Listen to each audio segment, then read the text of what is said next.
Стив Джобс. Біздің заманымыздың дара сөздерінің бірі. Біз бала күнімізден қоғам дайындап берген белгілі бір шаблонмен өсіп жетілеміз. Балабақша, мектеп, аттестат, университет, диплом. Бірақ мұндай өмір салты көп мүмкіндіктен шектейді. Егер сіз осы бір қарапайым заңдылықты түсінсеңіз, өмір әлде қайда жарқын және қызықты екенін ұғына аласыз. Ол заңдылықтың мағынасын былай ашсақ. Сіздің айналаңыздағы барлық нәрсе, ол телефон болсын, орындық, көлік болсын, тіпті ракета деген туындылардың барлығы өзіңіз секілді ет пен сүйектен жаралған тұлғаның қолынан шыққан. Сіз бәрін өзгертіп қана қоймай, сіз ерекшеліктердің себепкері бола аласыз. Ең бастысы, тағдырға не жазылса, соны көреді деген ойдан құтылу керек. Өмірді өзгертуге, оны жақсартуға болады. Мен университетте жарты жыл оқығаннан кейін оқудан шықтым. Ары қарай жалғастырудың еш мәнісін көрген жоқпын.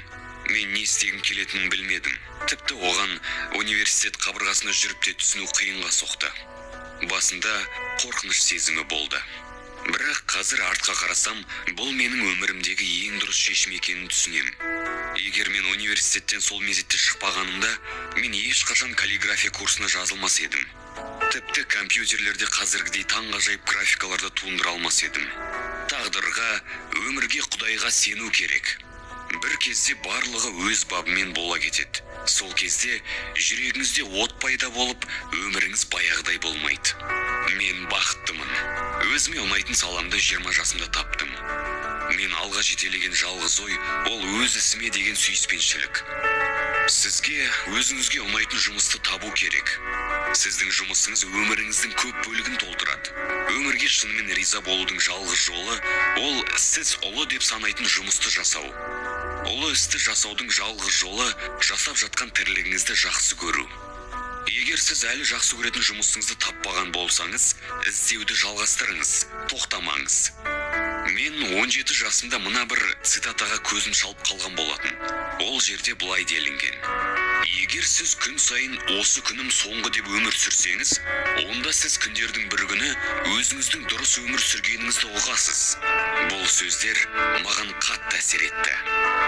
Соңғы 30 жыл бойы айнаға қарап, егер бүгін менің соңғы күнім болса, мен осы жұмысқа өз уақытымды арнайтын едім, деп өзіме күн сайын сұрақ қойып келудемін. Қалай болғанда да, өлім бәріміз үшін соңғы баратын орын. Одан ешкім ешқашан қашып құтыла алмайды. Өлімнің бер жағында өмір болса, өмірдің ар жағында өлім де бар. Ол ұлы өзгерістердің себебі болып табылады. Ескіні тазартып, жаңа өмірге жол ашады. Сіздің уақытыңыз шектеулі. Сондықтан оны босқа өткізбеңіз. Басқалардың ойымен өмір сүрмеңіз. Ішкі дауысыңызды тыңдаңыз. Және ең бастысы, батыл болыңыз. Жалындыларды мадақтаңыз. Әлемді басқаша көретіндерді. Олар ережеге бағынбайды. Олар ережелерге күле қарайды. Бірақ оларды елемеу мүмкін емес. Өйткені олар өзгеріс әкеледі. Олар адамзатты алға итермелейді.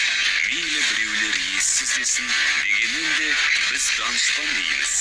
Өйткені тек ессіз адам ғана әлемді өзгерте алатынына сенеді. Қолынан келеді.